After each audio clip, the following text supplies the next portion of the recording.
O Tribunal Superior Eleitoral vai retomar na terça-feira o julgamento da ação que pode deixar o presidente Jair Bolsonaro inelegível por 8 anos. Bolsonaro é alvo de um processo em que o PDT o acusa de abuso de poder político e uso indevido dos meios de comunicação por conta de uma reunião com embaixadores no Palácio da Alvorada em julho do ano passado. Nesse encontro, o presidente Bolsonaro fez críticas ao sistema eleitoral. Ludmila, começo por você. Tá aí, a gente está vendo imagens desse julgamento, um julgamento aparentemente de cartas marcadas. Dificilmente, é triste dizer isso, mas dificilmente o Bolsonaro vai ser absolvido, e não por uma questão legal, né, Ludmila? A gente tem os culpados escolhidos a dedo, independentemente do que se apresente ou não apresente de provas. Então, se você puder definir um pouco o que é este processo. Essa reunião foi uma resposta a uma reunião anterior do Edson Fachin com diplomatas para encher a bola do nosso sistema eleitoral. Lembra até jogo de futebol, inflaram urna eletrônica no gramado antes da partida de futebol, então é proibido falar do sistema eleitoral. O Bolsonaro fez essa convocação dessa reunião com embaixadores como resposta a essa reunião do Fachin, Ludmila.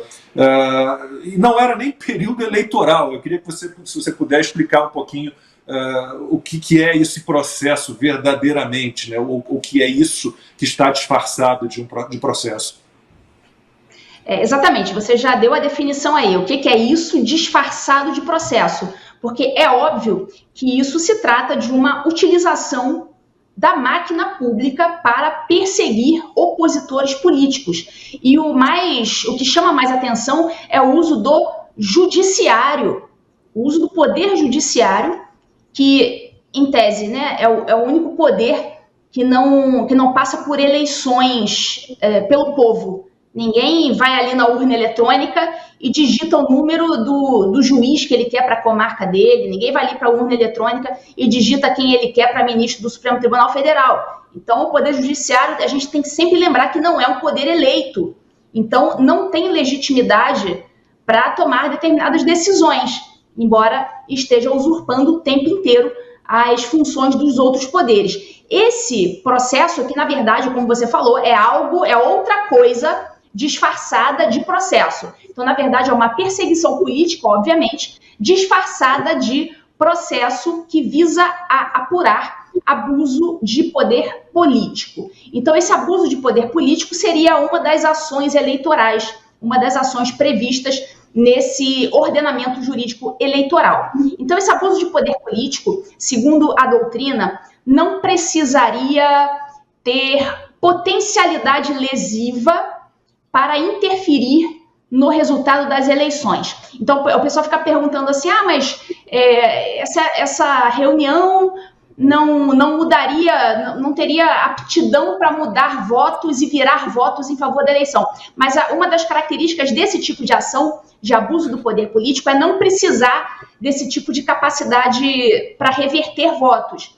Ela se baseia simplesmente na gravidade dos fatos. Então, eles estão querendo empurrar no povo a ideia de que essa reunião com embaixadores seria algo suficientemente grave para ser considerado um abuso de poder político, de forma a ter uma violação eleitoral. Mas, obviamente, que uma reunião com embaixadores para falar sobre críticas ao processo eleitoral jamais poderia ser chamado de abuso de poder político, mas simplesmente o legítimo exercício de um direito de opinião e manifestação do pensamento.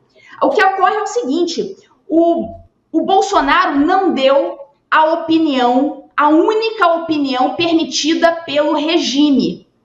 Ele ousou em dar a opinião dele, ele ousou em pensar de forma autônoma em relação ao que o regime quer que ele fale. Então, só por conta disso, ele está respondendo a essa ação. Ou seja, então, é uma ação eleitoral que existe no nosso ordenamento jurídico, essa previsão desse tipo de ação, só que, obviamente, que os motivos utilizados para justificar essa demanda são motivos ilegítimos, são motivos injustos, são motivos fabricados, forçados, é uma forçação de barra esse tipo de ação, justamente para justificar um resultado que eles não poderiam ter de modo legítimo, ou seja, o resultado qual que é? Resultado, inelegibilidade de um opositor político com extrema capacidade eleitoral passiva, ou seja, extrema capacidade eleitoral de receber votos. Então, o Bolsonaro como ele não aplaudiu o procedimento eleitoral, como ele não aplaudiu as urnas, como a opinião dele é contrária à única opinião permitida pelo regime, como ele não elogiou, não aplaudiu Alexandre de Moraes, não babou o ovo. Então, por conta disso, essa ação foi proposta contra ele, porque é assim que esses regimes funcionam. Me dê o homem e eu lhe dou um caso. Infelizmente, estabeleceram o crime de opinião no Brasil, né? Porque criticar o sistema eleitoral brasileiro é proibido, não pode, de maneira alguma. Se eu disser que a Alemanha recusou usar o sistema que a gente tem aqui, essa urna de primeira geração, talvez eu possa ser criminalizado, sei lá, responder por algum motivo por conta disso, que eu estou passando um fato. A Alemanha considerou que a materialização do voto era necessária, e que essa urna que a gente tem, que não tem a materialização do voto, ela não é confiável. Então, é fato. Mas, de qualquer maneira, Gustavo, opinião não pode, especialmente sobre o nosso sistema eleitoral. Ai de quem fala mal desse sistema. Isso é um crime de opinião. Lacombe, em vários momentos, quando eu participo de lives ou alguma entrevista e uma pergunta é feita para mim, eu falo durante a live, durante a entrevista, olha, eu tenho medo de responder ou dar minha opinião sobre essa pergunta, porque amanhã a Polícia Federal pode aparecer na porta da minha casa, apreender meus bens, eu sair preso e não poder falar com ninguém da minha família, porque esse é o Brasil de hoje. A democracia que venceu é a democracia onde você não pode não só dar opinião, você não pode questionar, Lacombe. A situação foi escalando de tal forma que no início começou com dar opinião. Se você der a opinião sobre alguma coisa e a sua opinião não for a opinião aceita pelos donos da verdade, você seria perseguido, criminalizado, processo e aquela processo de destruição que o judiciário impõe sobre nós. Mas o Brasil se transformou numa nação onde fazer perguntas também virou crime. Nós vimos isso ao longo da pandemia, onde simplesmente levantar alguns questionamentos, pedir informação, se tornou crime. E também a mesma coisa sobre a questão das urnas. Pedir informação, levantar algumas perguntas, mostrar que você tem dúvida, se tornou crime. A verdade é que o Brasil, ou pelo menos o sistema do Estado brasileiro, deixou de ser laico. Deixou de ser laico e agora adotou uma religião oficial, que é a religião da urna eletrônica do TSE. Se você falar qualquer coisa sobre a urna eletrônica do TSE, isso é uma heresia, é uma blasfêmia, e você pode ser excomungado. Só que no caso do Estado te perseguindo, quando você é excomungado, você perde a sua liberdade, você perde o seu sustento, você perde a sua voz, você é completamente destruído. Esse é o Brasil que a gente vive hoje.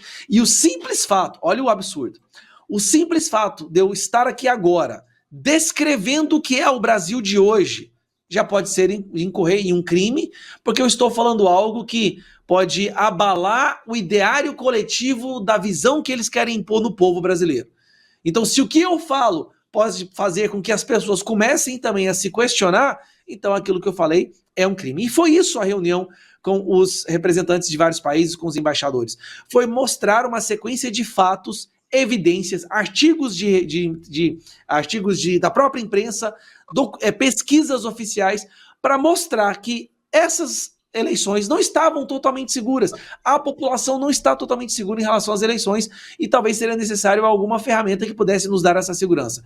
Por causa disso, eles estão tentando agora, da forma mais acelerada possível, isso é um recorde de celeridade, tentar deixar Bolsonaro inelegível apenas 6 meses após o chefe da facção criminosa ter voltado à cena do crime. Mas aqui, eu quero fazer uma leitura um pouco mais ampla de que nós temos agora 3 pessoas que representam um grande perigo para o nosso país.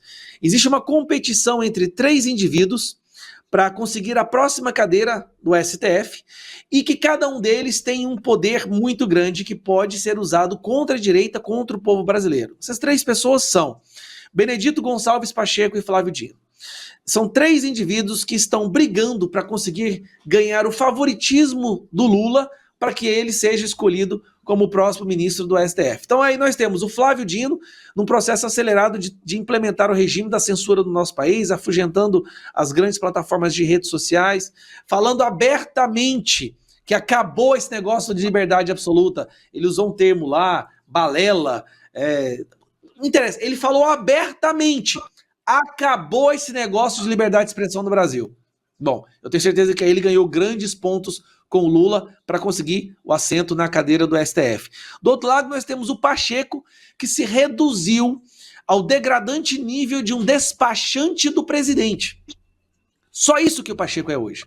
Ele fica com o rabinho abanando, a linguinha para fora, arfando, esperando que o Lula dê uma ordem para ele, para que ele possa executá-lo o mais rápido possível, para mostrar o quão adestrado ele está para se tornar um possível indicado também para uma cadeira no STF. Na minha opinião, hoje, o que está causando mais dano no nosso país é o Pacheco, porque ele é o único que teria a possibilidade de tentar colocar um freio nessa ditadura da toga a qual nós estamos sendo submetidos.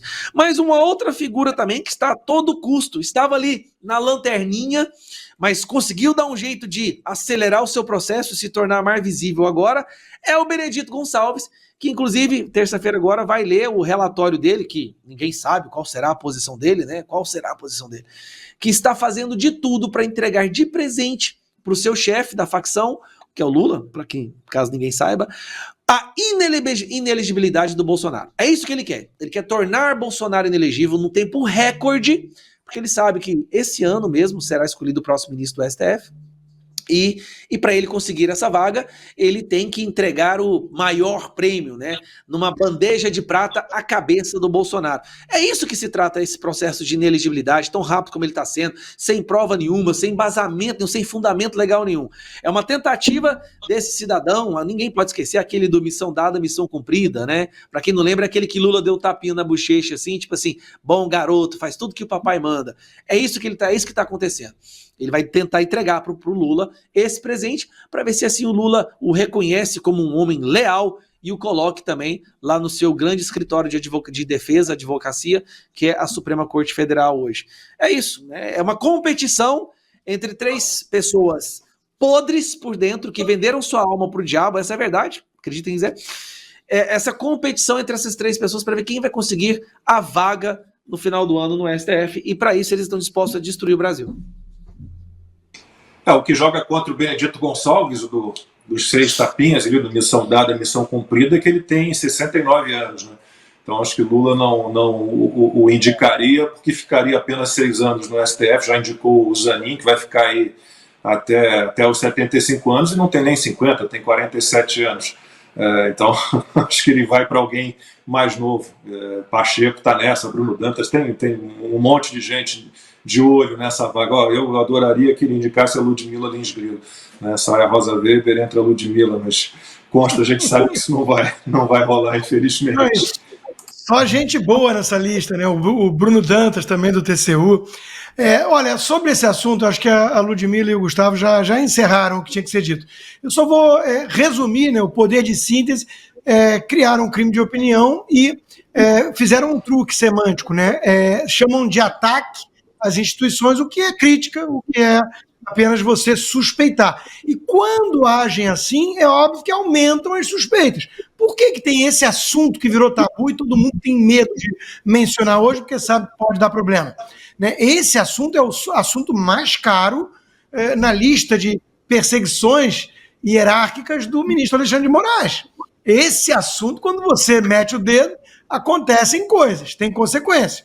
Né? E outra coisa que aumenta as suspeitas é que a opinião de muita gente mudou em relação a esse mesmo assunto. Eles diziam uma coisa 2, 3 anos atrás, hoje, se eles mesmos disserem aquilo, eles vão presos. Né? E considerando que o vídeo virou flagrante perpétuo após o caso do Daniel Silveira, do deputado Daniel Silveira, temos aí flagrantes perpétuos aos montes de várias dessas pessoas e autoridades aí dizendo, né, coisas que a gente diz sobre a questão da urna, do voto impresso e por aí vai. E quero só chamar a atenção de um aspecto pessoal. Eu dei uma entrevista para a BBC sobre esse julgamento da inelegibilidade do Bolsonaro, e o repórter que estava me entrevistando da BBC, né, britânico, ele parecia um debatedor. E quando surgiu esse assunto, ele falou: mas você acha certo o presidente atacar assim o sistema eleitoral, as urnas? Ele tem a prerrogativa de convidar embaixador, quem não tem é o Fachin, que fez antes, para falar que o Brasil tem um sistema perfeito e que cá entre nós soa mais desinformação e fake news do que o contrário, né? Tivemos um hacker que violou o sistema, ele diz, mas nada foi encontrado que teve adulteração, não sei o que. Eu falei: você que está dizendo isso. O relatório da Polícia Federal de 2016, Ana sempre mencionava isso, né? Dizia que não era bem isso, não. Então, veja, é tudo tão esquisito, e o jornalista da BBC, o repórter, né, entrevistador, querendo me colocar contra a parede. Eu filmei, eu gravei, né, a entrevista, ele querendo me colocar contra a parede porque eu falo assim: o presidente tem direito a achar que o processo foi esquisito e pouco transparente. Tem direito. Aí ele assim: não, mas você não acha que isso ajuda a incentivar aí as pessoas a darem um golpe na rua? Não, você não vê o elo nisso?